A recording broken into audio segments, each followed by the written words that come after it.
Good morning. Yes, welcome back. I think after last night's wonderful gala dinner, some colleagues still couldn't manage to make it, but I got some message they are on the way, so hopefully we'll get more. Welcome to this session. It's really important for us. We should, again, grateful and thanks to NAAC's sponsorship for the conference, as well as their nomination for the 2027 INCOE conference. Today, they will share with us their experiences in macro level, the education system in India, and second part will be about NAAC and their practices and updates. They're also doing really great job as far as I know. They have unique systems and they are also still upgrading and updating it. We'll hear some more details. And afterwards, it will take about 15 minutes plus 15 minutes, two presentations. Unfortunately, the director, dear colleague, Dr. Ganasan couldn't make it, but he will join us online, like the UNESCO friend. If we have some time, we'll be happy to take a few questions or comments, if any. So now, without further ado, I would like to invite Mr. Anil Shahasrabuddhe, the chairman, to share with us what's happening there. Please, welcome. You'll speak by this? And as you wish. Okay, I will stand there. Yeah.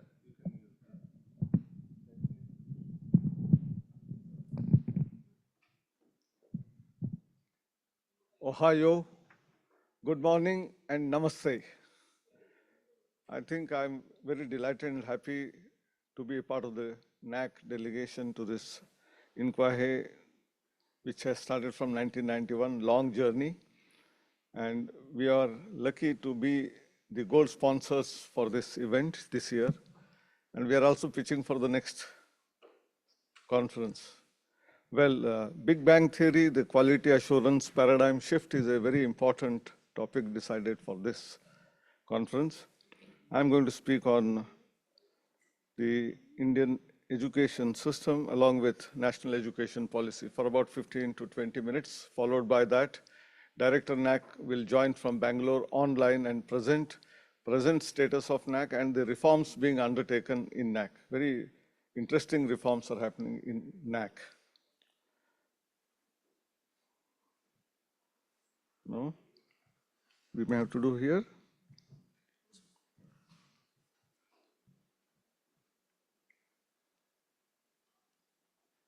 From here? No?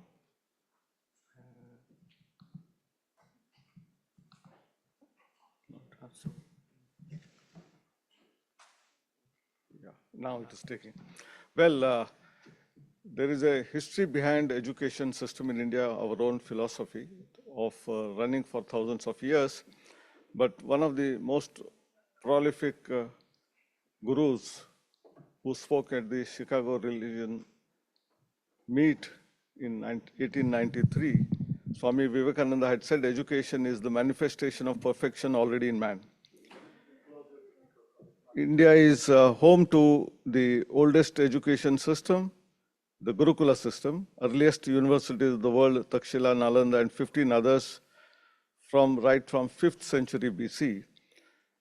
But the present education, the manner in which it is undertaken is to create holistic outlook among students with sensitivity towards surroundings, society, region, nation, planet, environment, culture, diversities, gender, physically challenged, sports, performing arts, and humanity. It's total holistic education system which is being looked at. Imbibe original thinking, also innovation, critical approach, analytical abilities, synergies, and design thinking. Very important today, industry talks about employability and therefore soft skills becoming more and more important. These are both outward and inward. Outward communication is through oral and written communication. Inward is through reading and listening. All four skills are equally important. Then we have focus on sincerity, honesty, integrity, professional attitude, and values. As far as the system of education is concerned, there was a Central Advisory Board of Education, which was prior to India's independence in 1920. As far as technical education is concerned, that also started from 1847. There were 4 institutions in that era. Then universities of Bombay, Calcutta, Madras, the 3 first universities came in 1857. Indian Institute of Science, known for science research, came in 1909. Again, thanks to the vision of Swami Vivekananda, who advocated Tata, who is a very well-known industry player in India, while their journey from Japan, right from Japan to Canada for steel plant, and that time it used to take more than 6 months. So they had a lot of discussions, and Indian Institute of Science is a first public-private partnership model in India. We had IITs started in 1950s, they continue. And Kothari Commission, which was first education commission, 64 to 66 in 1960s. Subsequently, second one was in 1986, and the recent one, which I'm going to discuss a little more in detail, is going to be 2020 by a chair of the ISRO, former chair, who constituted this committee, and then we had this commission continuing. Education regulators is a very complex system and very difficult to understand forget outsiders, even for insiders in India itself. There are at least 17 regulators. For school education, there is a CBSE board and 65 school boards.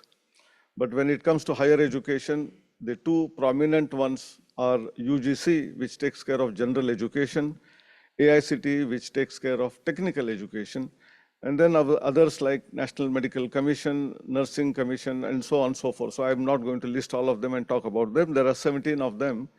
And this is creating a little challenge because an institution running all programs have to go through the process of approval from all these agencies, which is a tightrope walk. We have Indian higher education scenario as far as number of institutions are concerned, 1168 universities, which are formal universities created by either state or the central government. The split up is given here. Apart from that, there are institutions of national importance like IITs, IIMs, ISERs, triple ITs. They are all created by an act of parliament. They are beyond the central universities and state universities.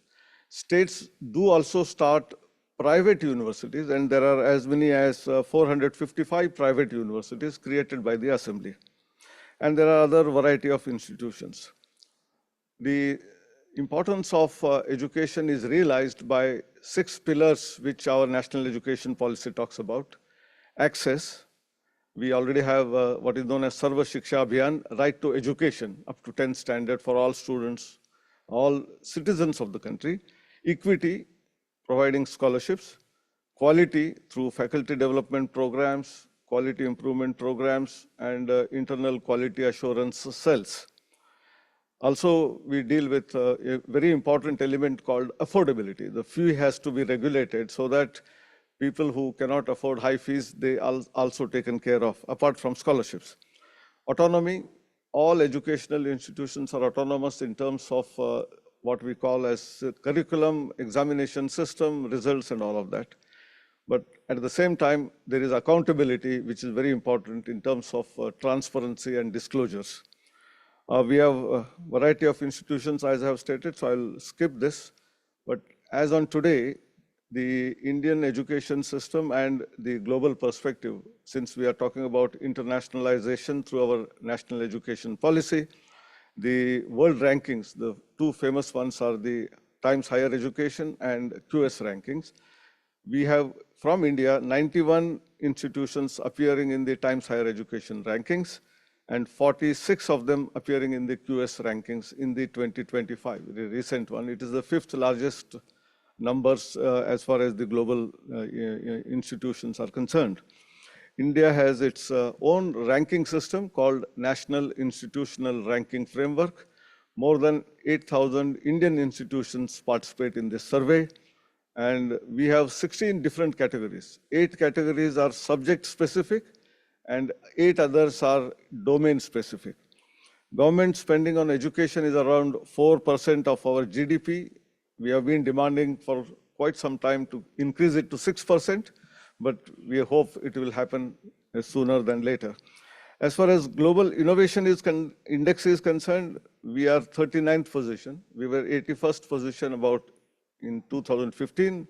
We have jumped half the way, and we are targeting to come into the top 10 in another 5-6 years. Several CEOs of multinational Fortune 500 companies all over the world come from India. Sundar Pichai, Satya Nadella, Shantanu Narayan, Arvind Krishna, Ajay Banga, and many others in the top global 500 companies. India is actively involved in solving several grand challenges which the planet is facing today. We all talk about SDG goals. Yesterday, day for yesterday, several discussions were there surrounding not only SDGs, but many other aspects, and some of those are being covered. Sustainability in terms of water and food security. We all are aware of COVID challenge and how drug discovery became very important. At the shortest possible notice, India developed its own vaccine, and not only developed it, gave it to more than 100 countries free of cost, not charging any single penny.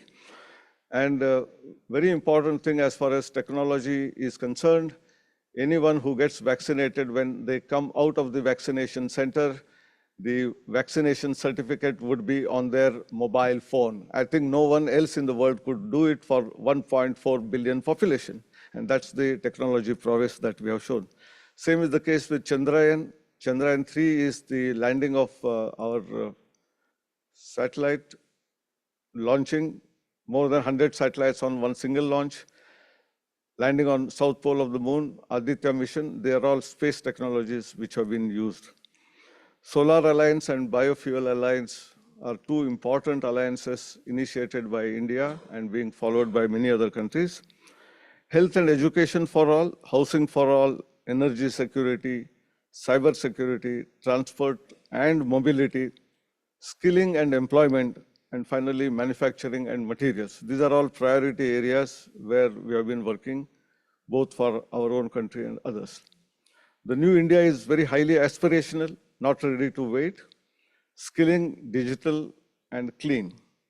Smart cities and villages. In fact, there are 4 centers of excellence established in the last 1 year. Center of Excellence of AI in what we call agriculture, which is important for India, healthcare, which is also important, sustainable cities is another important, and finally, the most important, AI in education. We want to be very focused in creating startups. We are already 3rd largest startup ecosystem of the world. Just about 8 years ago, number of startups were 400. Today, they are 170,000. So it has been a rapid progress in terms of startup ecosystem. As far as education is concerned, learning lessons from the past, both Takshila and Nalanda days, and also best from the other Eastern countries and the Western countries. That means amalgamation of the best practices all over the world are incorporated in our present education system. It is truly transformative. Some of the words which we have been advocating in the last 2 days are part of this. Holistic, multidisciplinary education and research, focused on values, rootedness, Indian knowledge system, skilling, multilingualism. I want to mention here there are 22 officially recognized constitutional languages in India, and more than 1,000 languages spoken in India. So I think multilingualism and education in their mother tongue is very important. Entrepreneurship, sustainability, respect and dignity of individuals, care for environment. Robust regulatory system is being processed right now. Maybe an act of parliament will bring all regulatory bodies under one umbrella. Supporting resources, library resources in terms of National Digital Library. We also have one nation, one subscription of all the journals, which is useful for all the institutions in the country. Tinkering labs in the schools, innovation centers and incubators by Department of Science and Technology and Niti Aayog. support for patenting curriculum framework. We discussed a lot of things about the framework for mutual recognition and transfer of credits. We have made some initiative which will be very useful for all of you. Unique APAR ID for all students and learners, academic bank of credits for authentic, trustworthy record of learning of all variety. There's very interesting graphics. This is a three-dimensional axis. X-axis stands for normal education, which is from class 1 to 10, then grade 12, then undergraduate, postgraduate, PhD studies, which is normal education in the university. Y-axis stands for the vocational, TVET, where you have level 1, 2, 3, 4, 5, 6, 7, 8. And the Z-axis is meant for the recognition of prior learning. So someone who has dropped out and has been doing some kind of work, we evaluate through sector skill councils and find out at what level they stand. And there is an opportunity to move from X-axis to Y, Y to Z, or Z to X and Y. So it is interchangeability, studying in one location and one type of education, one can move on to another type of education seamlessly, and that is through the structure which has been developed. This is too complex, so I'm leaving it. Someone who is interested can see the details later. As far as higher education is concerned, we all have four important education: knowledge creation, that means innovation and research; knowledge assimilation, in terms of faculty development, understanding the changes that are happening by the faculty, continuous development of faculty; knowledge dissemination, which is high quality teaching learning; and finally, knowledge application. Unless we apply what we have learned, there is no use to the planet and the citizens of the world. And therefore, startups and incubators. We have our own indigenous MOOC platform called Swayam, study webs for young and aspiring minds to do self-study. And there are more than 3,000 online courses available to do anytime, anywhere, from any device, from best professors of the country. And we also have a Swayam Prabha direct-to-home channel, which has more than 200 channels from school education to higher education in all languages of India. Smart India Hackathon is one of the interesting innovations started 8 years ago, where problem solving by young students through hackathons, it is becoming the world's largest innovation model. Trust is very important, we discussed, but more important is the trust in our teachers. So the trust on teacher education in terms of both at the entry level and in the professional level when they are going into the services. So the teacher should become role model. They should be knowledgeable, honest, and upright, but at the same time, facilitator, guide, philosopher, mentor, friend. How do they do that? Depending on that, the students will get the best enriching experience in an educational institution. So a lot of training is undertaken for this. Robust accreditation and ranking system. Details will be dealt with by Kannabiran a little while later, and that's why I'm not going to deal much. But what is important is the other agency, which is also an accrediting agency, which also I chair, is the Washington Accord-based National Board of Accreditation.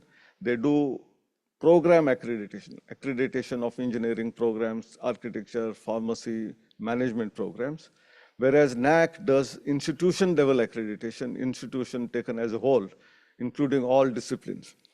We have the National Institutional Ranking Framework, which I addressed earlier, and we have basically 5 major parameters as against what QS and Times Higher Education Ranking does. Some of them are similar, some of them are different.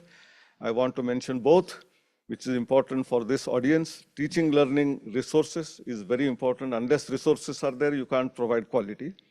You have research and professional practices. These 2 parameters are significant and carry 30% weightage each. There are a lot of sub-parameters. I'm not going to deal with them here.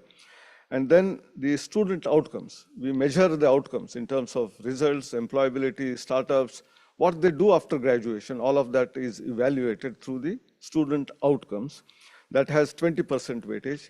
The next is equity and inclusiveness. For a country like us, which is a developing country, inclusiveness and equity is very significant, which is including of all variety of states in terms of region, language, customs.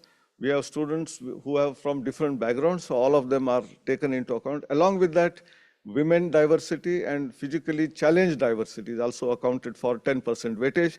The last 10% weightage was on perception. Now we are changing a little bit and including sustainability as one of the important parameters with about 5% weightage in the whole ranking of the institution. Well, we have this philosophy, G20, one earth, one family, one future. And our Sanskrita shlokas, which start with Vasudhaiva Kutumbakam, which means world is one family. We are all brothers, sisters. And then Sarve Janaha Sukhino Bhavantu, that means the whole world be happy. It is not just we be happy, we should see that all be happy. All includes not only Homo sapiens, all animal kingdom, plants and other species, also inanimate objects like rivers, mountains, that means nature, true nature. That is the philosophy with which we move ahead. Thank you very much. I think now.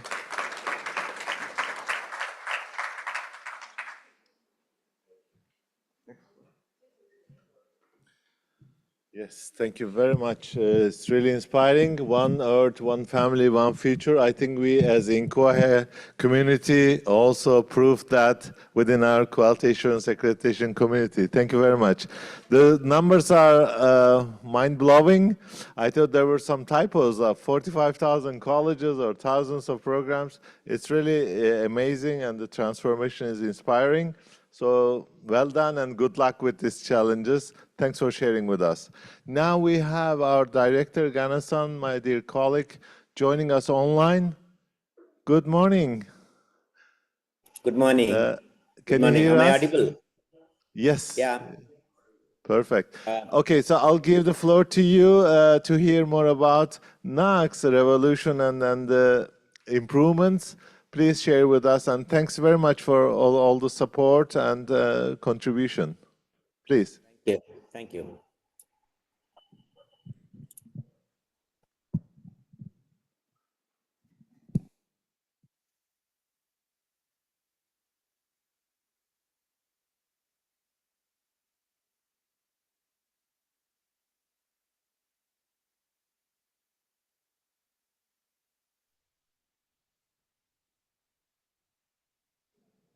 Ready? Is my slides visible? The slides are visible? Not now. It was just earlier. Okay. Can you try one more, please? Yes, now it is visible, but you are muted, I think. You are muted, Gana-san. When you unmute, the slides disappear, unfortunately. I don't know, it's weird. Huh? How about now? Now we can hear you, but we cannot have the slides. Can someone help us? Do you have it? Are we there in technology-wise? Just 1 second, maybe we'll check from here.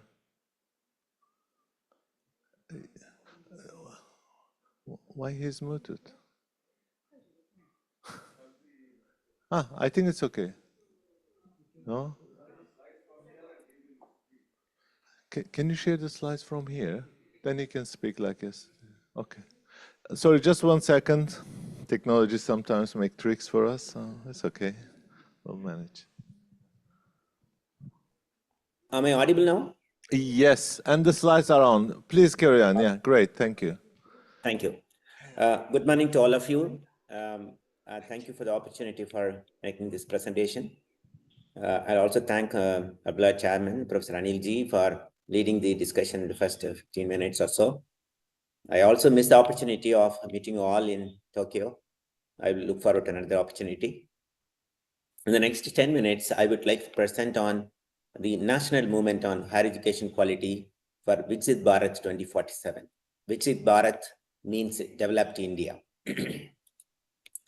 Now, the theme that we have picked up for these reforms is transforming higher education through accreditation.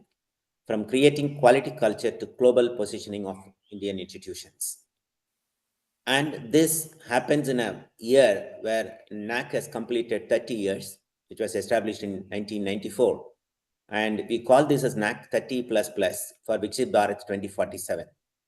There are two primary areas in which NAC is focusing now. The first one is the core of NAC, which is accreditation. We would like to implement light but tight basic accreditation. And we would like to also put a lot of efforts on hand-holding first-time HEIs, which are coming into accreditation. Also mentoring HEIs located in rural, remote location and tribal areas. As Chairman initially said, we have 45,000 colleges and close to 1,200 universities. The accreditation rate currently is about 20% among colleges, about 40,000 colleges, 45,000 colleges, and about 40% of the universities. So we have a large chunk of colleges and universities to be accredited. So in order to bring them to the culture of accreditation, we are launching this basic accreditation. The second one is implementation of maturity-based graded levels.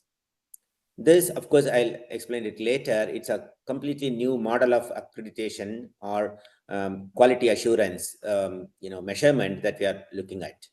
We have committed to the government that we will cover 90% of institutions in accreditation in the next 5 years. The other, of course, is we are setting up a Center for Research in Quality of Higher Education to provide insights for policy making. And we are also setting up an initiative called the NAC Social Responsibility, focus on skill development of youth. And the very important thing for the context now is internationalize Indian best practices in quality assurance through networking, collaboration, and partnership.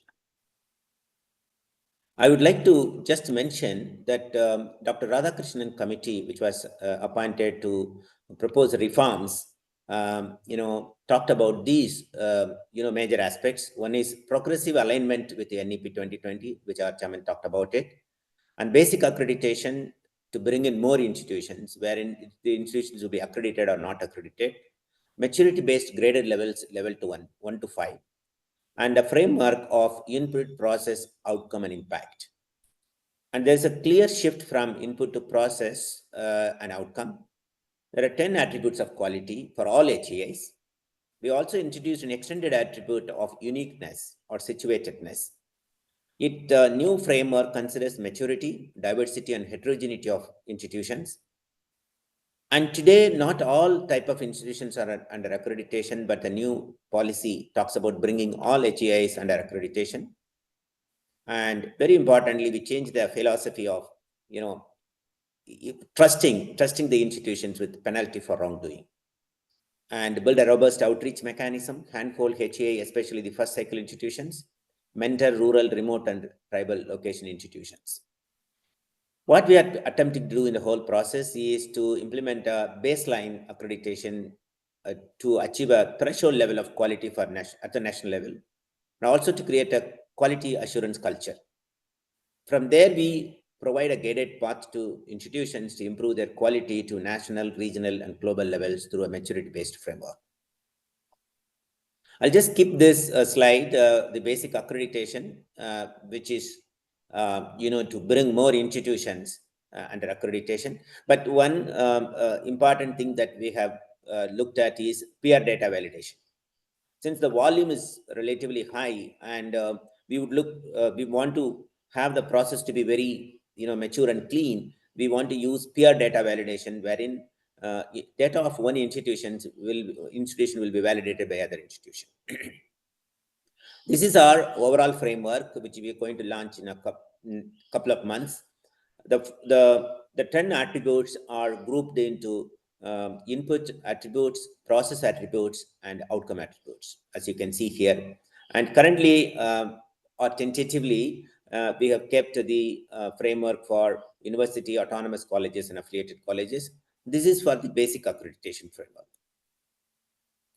And of course, we are trying out with multiple strategies to achieve the 90% coverage. We look at push strategies, wherein we provide, incentivize to institution, we provide mentorship, we provide handholding, we'll provide a lot of other awareness and handholding efforts in terms of self-learning modules and faculty development programs and so on.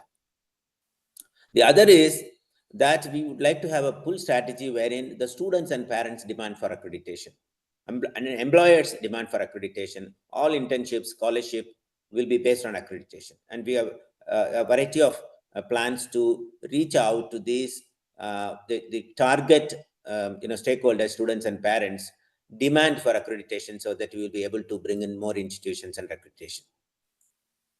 The MPGL quality attribute framework, the maturity-based graded levels, is relatively a new concept inspired by the maturity capability model of used in the software industry. And currently we are working on across these 10 attributes for level 1 to level 5.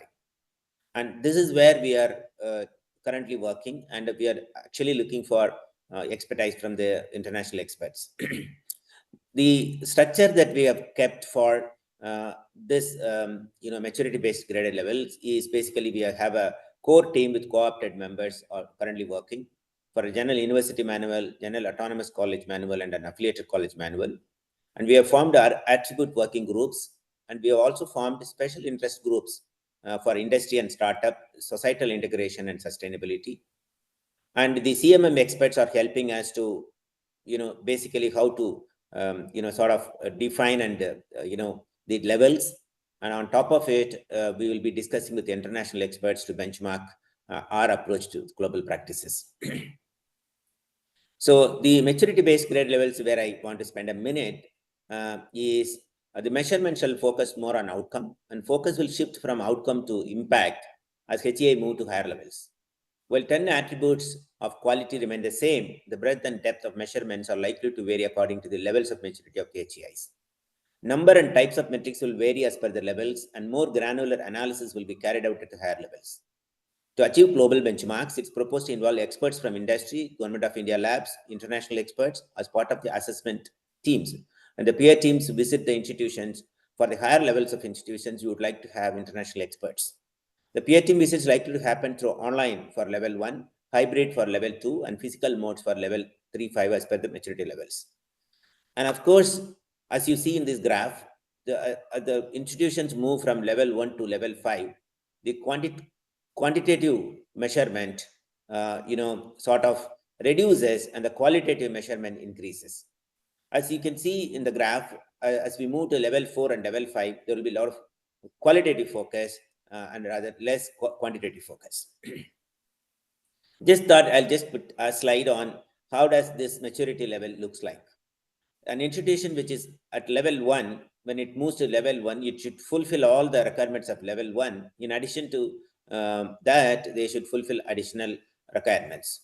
The same logic is applied up to level 5. As you can see here, a level 5 institution will fulfill the requirements of level 1, 2, 3, 4. And in addition to that, they will fulfill additional metrics, what we call level defining metrics.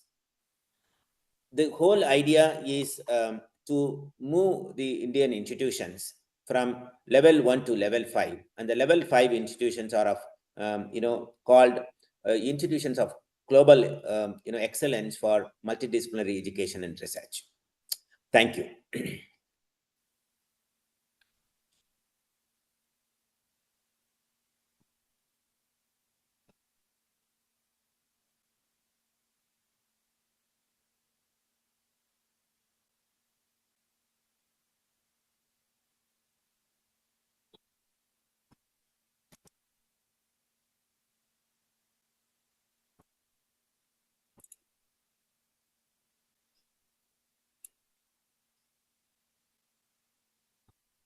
I'm not able to hear you.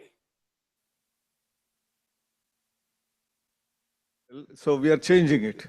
Okay, that's changing. That C plus, A plus is going to change to maturity-based graded levels. Yeah, I was happy with those. I like that ratings, but anyway, we'll discuss. Okay, any question or comments from our colleagues? Yes, we have one. Microphones, please, guys. No, they will do that. We have, I think, 5 minutes. minutes, yeah. 2, 3 questions. Okay, thanks for the opportunities given to me. My questions goes to the director of NAAC India.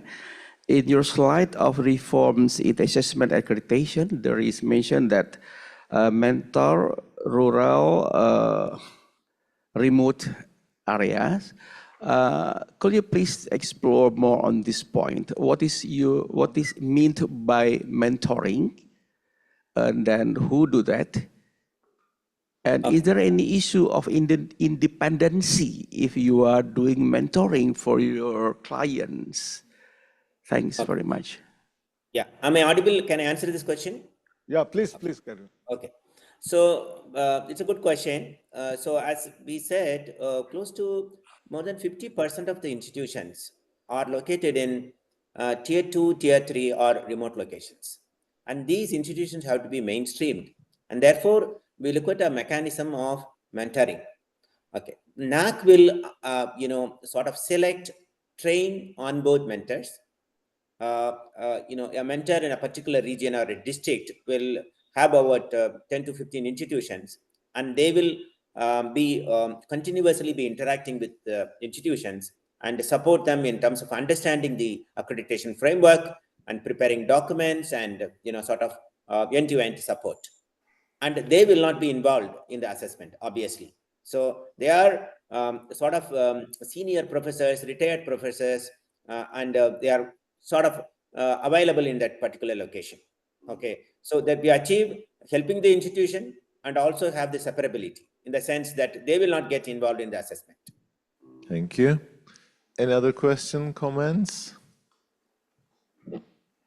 Okay, I have one comment. I think the results that you announced, around 20% of the institutions are accredited, is really aligning with the global study results. So overall, it's around 20%. It was introduced the other day. So that's really important. And the goal is to achieve 90% in 5 years. Is really amazing, and good luck with that. That's very ambitious, but I'm sure with this new methodology, it could be achieved. That 90% is going to be only basic accreditation. For basic. Okay. Basic. We can't get all of them to level 1, 2, 3. They will be graded, Perfect. Only few institutions will come up the ladder. Then much realistic and doable, and yeah, happy to hear that. Okay, thank you very much. Really appreciate all your support. Thank you. I'll have this one, and thank you again. Thank you, dear director. Yeah. All thank the best. you so much. Yeah. Wish Thanks you all the for best. all your supports. Okay, now this is time for Fabrice. We continue, isn't it? So yeah, thanks to colleagues. Now we are almost getting again full house because the topic is AI. So I think it's really attractive. We keep talking AI all around, not only in this conference, but everywhere in the world. Wherever I attended over the last couple of years, AI is one of the hot topics. Today, we also have a really distinguished AI expert that will share with us his views. I have the privilege to introduce our keynote speaker, my dear colleague and friend, Peter. We work together in CHEA International Advisory Council. And I remember in January conference, he was with like this big bag. He also have and lots of, he has a small one this time, with an encyclopedia of 4 or 5 series of books, which was really inspiring. Please join me, Peter. And we're really proud of him. He's doing great things in the continent and globally. And Peter will share with us what he has. You can prepare meanwhile, yeah. And he will share with us what he has achieved or his team achieved. A few words about him personally. He is a distinguished professor of science and computer education at Lagos State University in Nigeria and a global quality assurance and AI specialist. He's the guy. So he was executive secretary of National Universities Commission of Nigeria and currently the president of the Global University Network for Innovation, GUNI Africa. He was concurrently the chairman of Council of 4 Nigerian universities. He also chaired the advisory board of Council for Higher Education Accreditation, International Quality Group, CIQG in the US. I have the honor to be with him as a member. He has served as team leader of several qualifications projects involving UNESCO, the African Union, the World Bank, the European Union, and the Association of African Universities. He is the director of the Virtual Institute for Capacity Building in Higher Education, which has trained over 18,000 qualifications practitioners in Africa. Wow, congratulations. He is the AAU ambassador for West Africa, and he is the Friends of Inquiry. And thank you for being with us. Let's hear your success stories, Peter. Thank you. Thank you very much, my good friend, Professor Olgan. I told him this morning that if we had a country where we needed a president with a very good heart, that's exceedingly diplomatic, and will make all things happen, that the person we're going to vote for is no other than Olgan. Olgan. So you are President Olgan now. The Big Bang Theory. I appreciate the honor of being asked to make a presentation at this 2025 Inquiry Conference. And when I saw the theme, I was quite excited, the Big Bang. And then we have Fabrice, our CEO, come up with, alongside the board members and the management of Inquiry, the Big Bang. So my slice of the cake for this 30-minute session is quality assurance, artificial intelligence, and paradigm shift. I'm going to take a peep, like Olgan said, from Africa. We enjoyed yesterday, as you can see. Thank you for that gala dinner. And the Big Bang, from singularity, billions of years ago, according to what is scientists have espoused. Bang, and you had all of that. So the Big Bang, as we are using in this conference, and as you are all aware, is a metaphor that describes how we are having disruptive transformations. And the disruptor, in the case of this presentation, is AI, and is galvanizing improvements in quality assurance. So AI is the new Big Bang. There are several other Big Bangs, and it's transforming education, and indeed all aspects of our life. The growth, Excellencies, ladies and gentlemen, is not incremental. Yes, it's incremental, but it's exponential. The way AI has come onto the scene is not recent, by the way. If you look at the history of AI, it days back, and it's moving quite well. Talking about the Big Bang and looking at the metaphor of the cosmos. So we're looking at the gravitational force. The gravitational force in this case, quality assurance, which is providing the balance, providing the standards and ethical alignment for the operation. I will talk about paradigm shift. What are we shifting from to what? We're shifting from manual to automated monitoring, from retrospective to predictive evaluation, from standardized to adaptive models, and QA and AI, like partners. They are reshaping educational practices. So what is artificial intelligence? I don't want to insult my audience, but I just want, as I normally do, reflect with you on what AI is. We had a training for 2,400 and something plus quality assurance practitioners from all over Africa. I will do it. How do you define AI? We came to this operational definition. A set of technologies that enables machines like this, like that, to mimic human intelligence. So the other operational definition is the process of simulating human intelligence by machines, which enables them to perform human-like tasks. I have always explained that there is no magic at all in artificial intelligence. How does it work? It's like training your cat or your dog or your pet to obey you.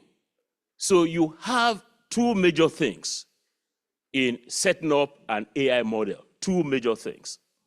One is the algorithm, the step-by-step. So you want to eat egusi soup when you come to visit me. What are the steps? Oh, you go and buy melon, you get some water, you get some tomatoes, step-by-step, this is how the thing goes. That's algorithm, the step-by-step procedure. That's number one. The second thing is the data, the knowledge base from which the artificially intelligent being will draw.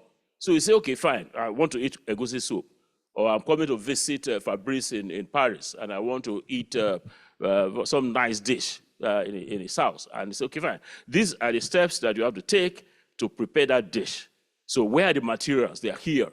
So the knowledge base is the second important thing, and for now, it's largely the internet, where you have all the amount of data that you have in there. So what you do is set up an AI model like we have set up in my lab, like we have set up in some other centers of excellence, is, as I've just indicated, the more the artificial object has access to big data in the knowledge base, the better it is for solving problems.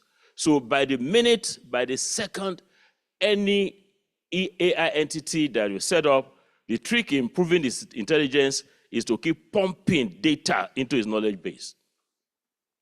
So you have this as the different components. There are different types of AI classified on the basis of their capabilities and on the basis of their functionalities. We are just very early, but Bill Gates and the others are saying that, look, we are just in the narrow AI. By the time it gets to the general AI and super AI, then, inquiry will have to, it's going to be something else. So we're just there, just narrow AI there. I'll gallop through these other slides, which you're familiar with. How do we use AI in education and the other aspects of life? Most of us, you go to the ChatGPT and some other chatbots, but in other areas, AI is finding a great deal of foothold.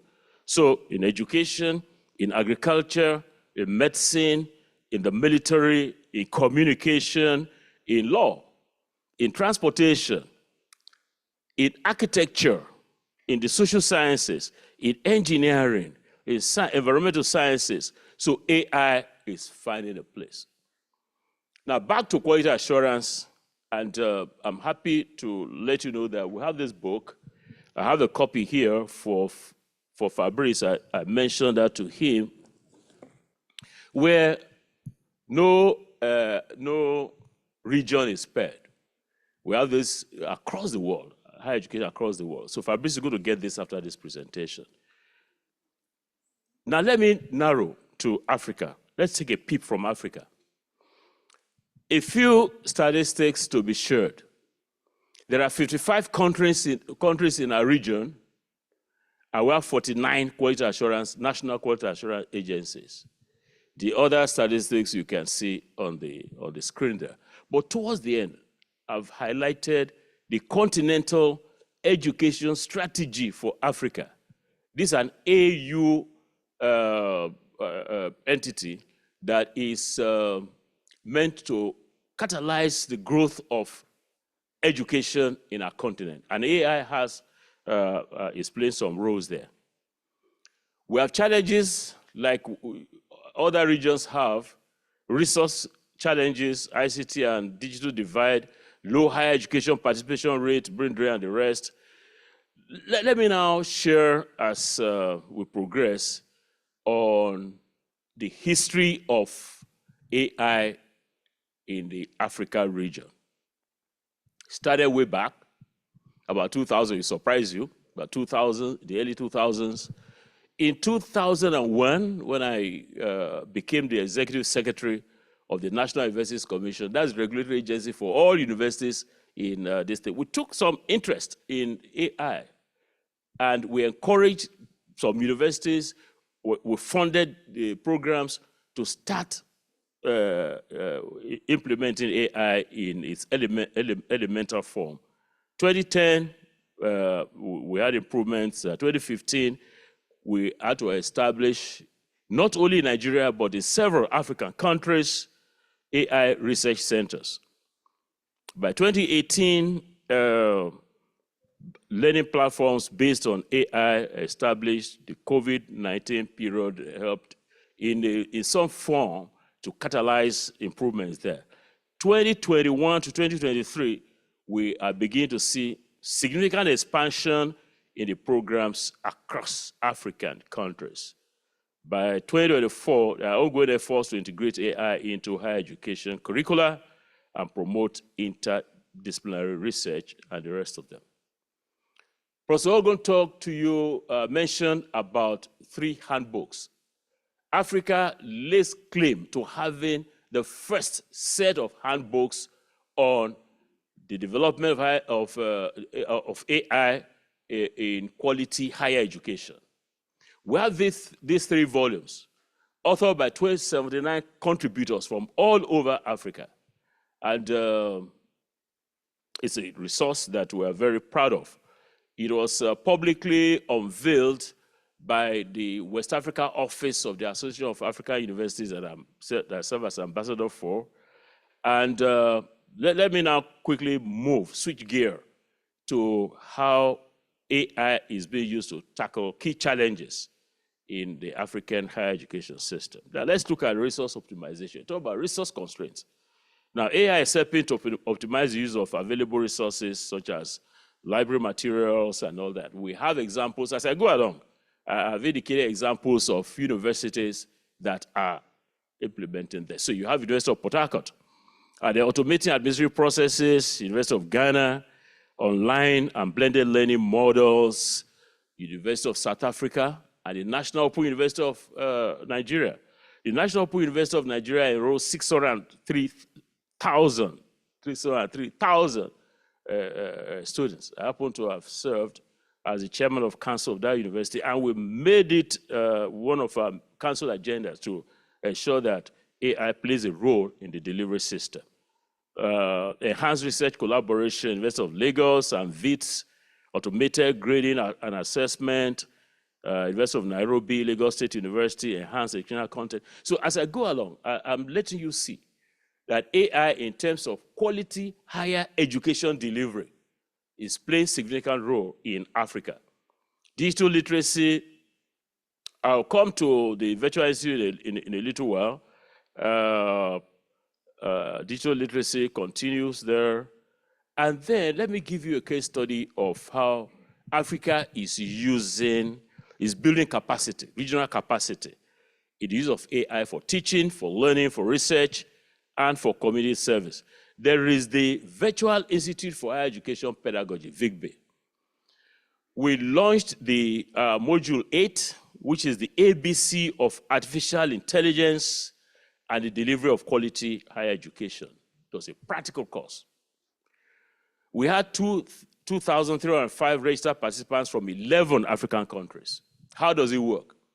We give live lectures, we have discussion forums, we have practical sessions on AI, weekly tests, debates, end of course, comprehensive examinations, and end of module project. By the time we finished, we now had a corpus of knowledgeable and skilled AI practitioners in the system. Okay, look at the contents of the course. Basic concepts and structure of expert systems, artificial neural networks, AI for teaching, for research and use in everyday life, future of AI, ethical considerations, developing policies on AI. And then we had established the National Association of AI Practitioners. This association is making waves all over the continent as I speak. What is going to happen in September, and this, I'm so delighted to be at this conference to share with you what you may not be, you know, a lot of good things are happening in Africa. We are starting a ranking system for all universities in West Africa on AI. AI on what? What we are doing is we are measuring the following: AI development, AI deployment, AI in research, and ethical use of AI. We have developed the indicators. We are trialing it.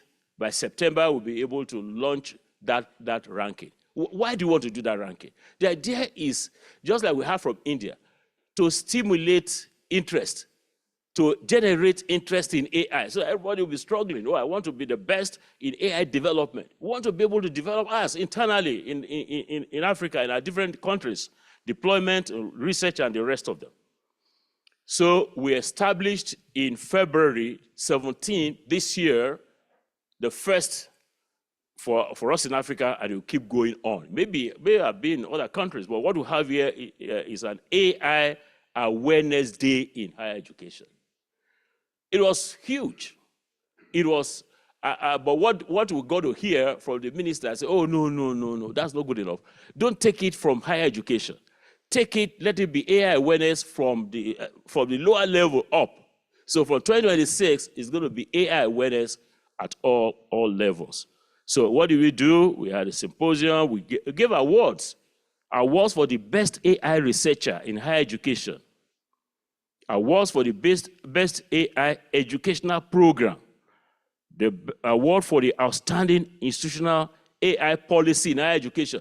We mandated every university in Nigeria, for instance, you got to develop an AI policy. So they developed, go to the websites of all our universities in Nigeria, about 301 of them. You find AI policies there. And so it's not just developing the policy, but also ensuring that you implement the policy. So AI and quality assurance, every aspect that you can see on the screen here, including the outcomes, AI is showing its face. So technology or AI in accreditation process.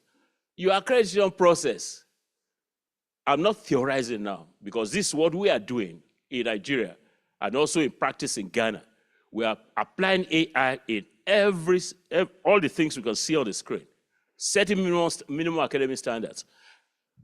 For 2 years, we developed what we call, that's in Nigeria now, the core curriculum minimum academic standards. Before this time, we'll go all over the place and all of that, but we deployed AI, which enabled us for, it contracted the time, and it gave us better output than the manual of going all over the place. Eligibility assessment and the rest there.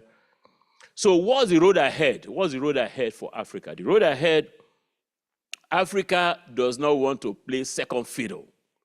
We want to be a symbiont, rather than a parasite in the global development and use of AI for delivering quality higher education. So what have we been doing on the ground? You're going to see very shortly. Steps are ongoing for an African equivalent of DeepSeek, the Chinese DeepSeek. Maybe at the point when we will have the next ECOI conference, that's when Africa is going to launch this thing. But we are working very hard. We have assembled the best brains, professors of cybersecurity, artificial intelligence. They are working hard for us to develop something rather than depend. You know, we're going to be sharing resources, but let's have some African color to it. So what are the quick takeaways for this conference? We all got to be aware of the risks in using AI. There's the algorithmic bias. What does that mean? You know, I told you that you tell AI this step 1, step 2, step 3, step. The person who has crafted the algorithm may craft it with some biased lens. And so when you ask AI to go and fetch something, it's going to show you that bias. So we're going to be aware of that. Privacy breaches, inequality. Then the challenge is not for us to be over-reliant on the AI. Most students, many students, many faculty or staff know you ask them to write an essay, you ask them to do this, I mean, they all depend too much on that. So don't let us be over-reliant. And there's a need for ethical AI, inclusive access, and we have to oversight the AI, not just leave it to roam. The National Universities Commission, we're developing this model of AI for the entire quality assurance process. But we're not just leaving it there, we go to, we have oversight. And then as much as possible, embed AI into our quality assurance frameworks. And then capacity building is important. You know, you got to train everybody in AI literacy. So thank you, that's my story from Africa.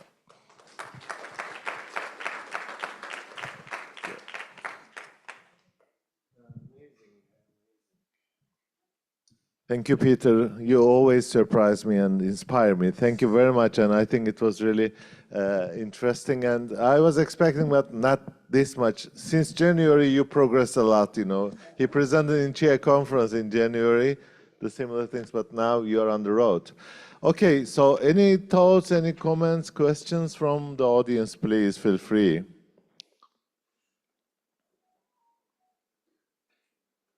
Yes, we have microphones, please. Yeah, can you take the microphones? Oh.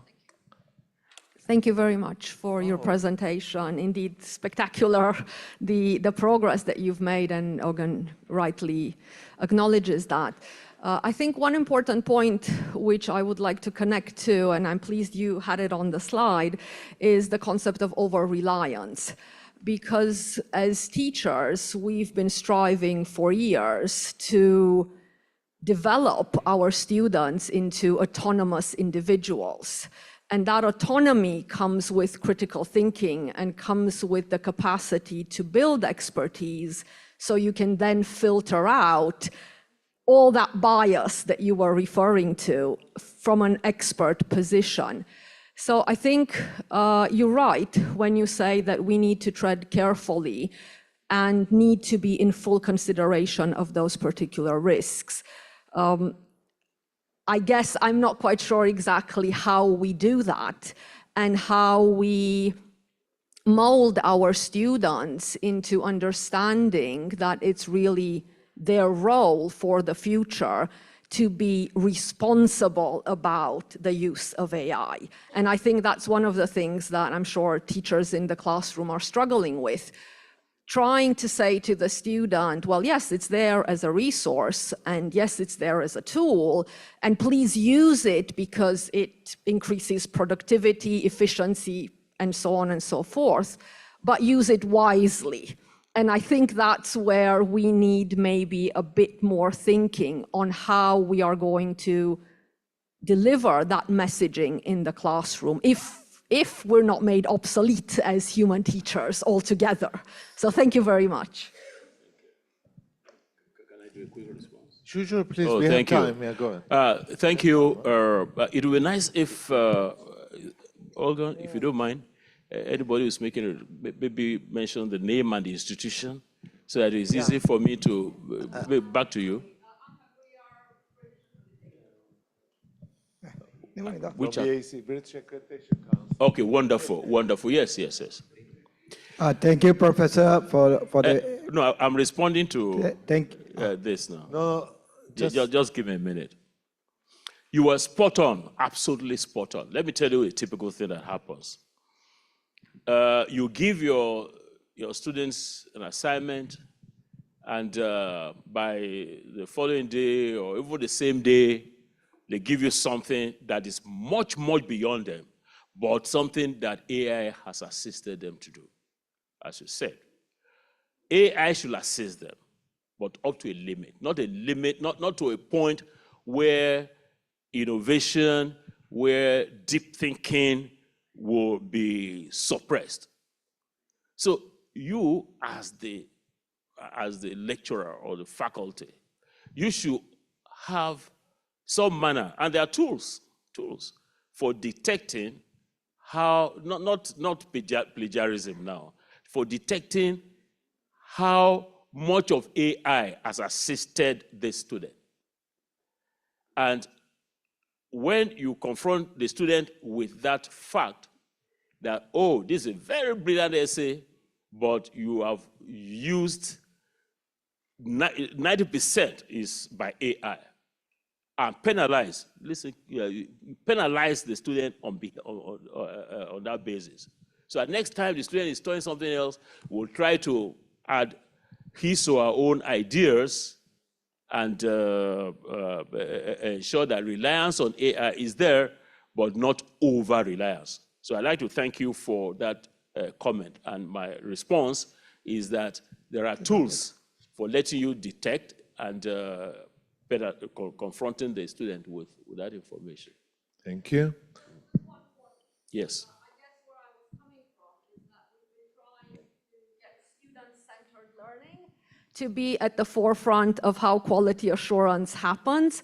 And in my view, I think there is a risk that student-centered learning might be slipping if AI comes in much more strongly and without a meaningful approach. Absolutely. So I think it's just a little sign of alert there. That, AI-centered. Oh, yes. yeah, absolutely. Thank you so much. I appreciate the answer. Thank you.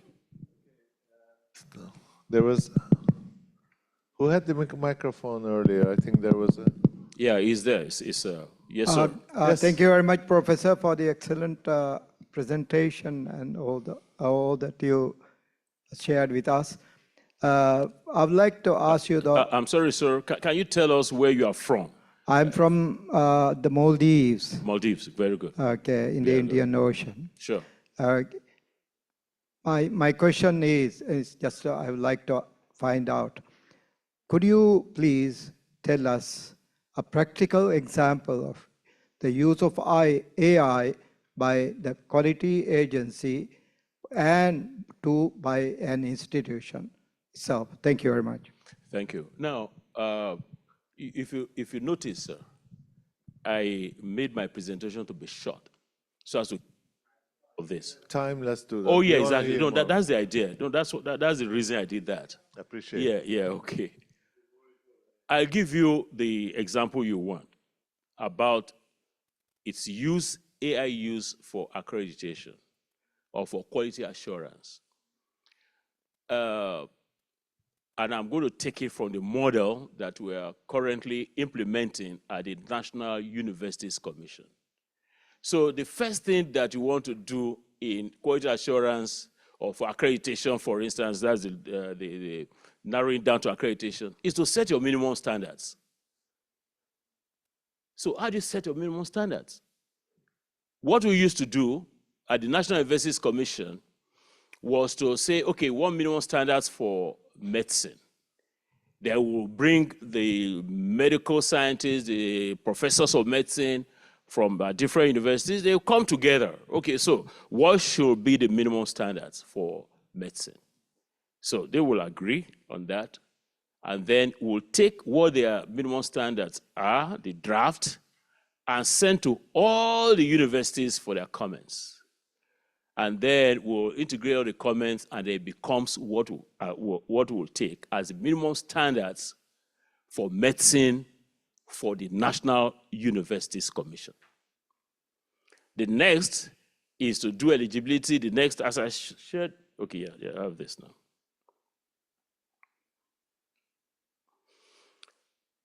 Let me tell you what we then did using AI. The medical doctors that we normally bring together, and because we want input from outside Nigeria, that's within Africa and outside of it, we will get the curriculum, the draft of the minimum standards to other professors of medicine in Ghana, in South Africa, and elsewhere, and then Europe and North America. That will take us almost like a year. Of course, we do the same parallel for all the courses. For AI inspired or AI supported process, we rather than go to all of the professors, bring them professors of medicine, we caused that AI should crawl all the medical programs everywhere in the world and come up with some standards. So we're able to get those standards. We then sent to the professors of medicine We didn't need to bring them physically to Abuja to be, spend 1 week or 3 weeks brainstorming. We sent it to them.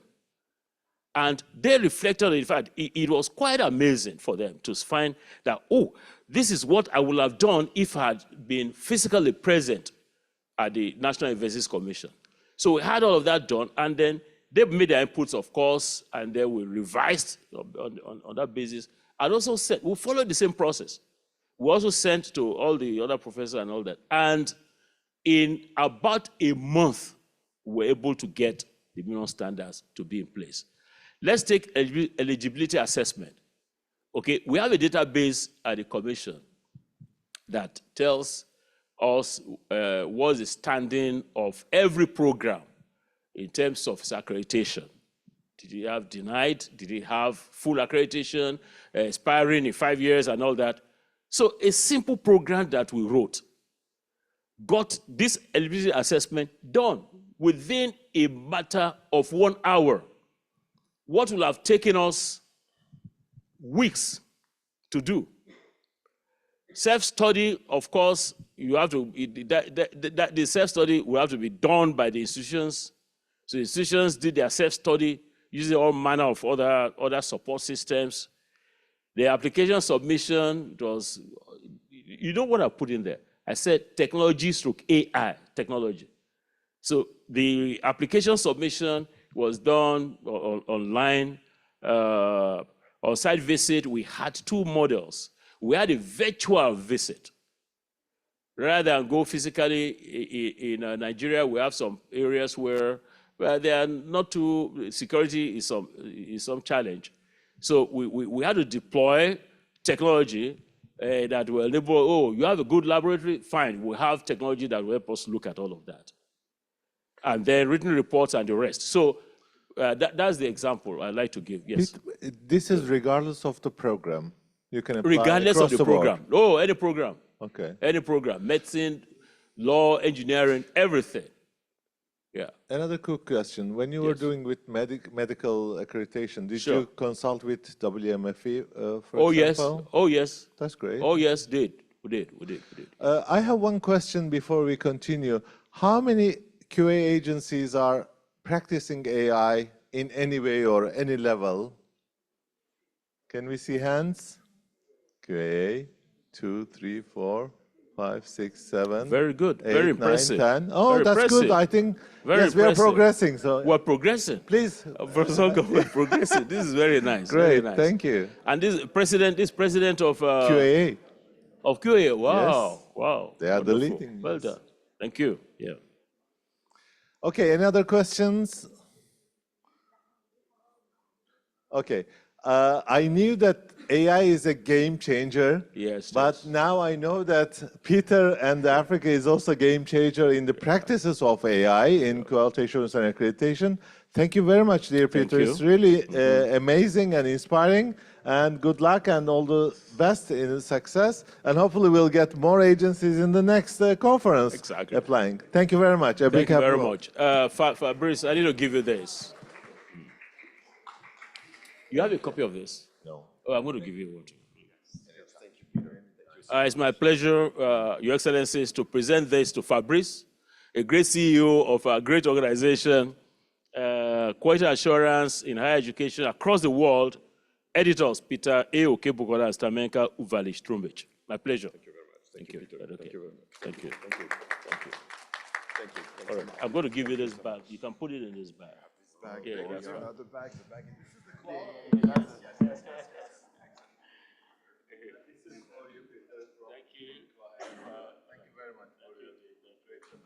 Maybe a picture. Picture.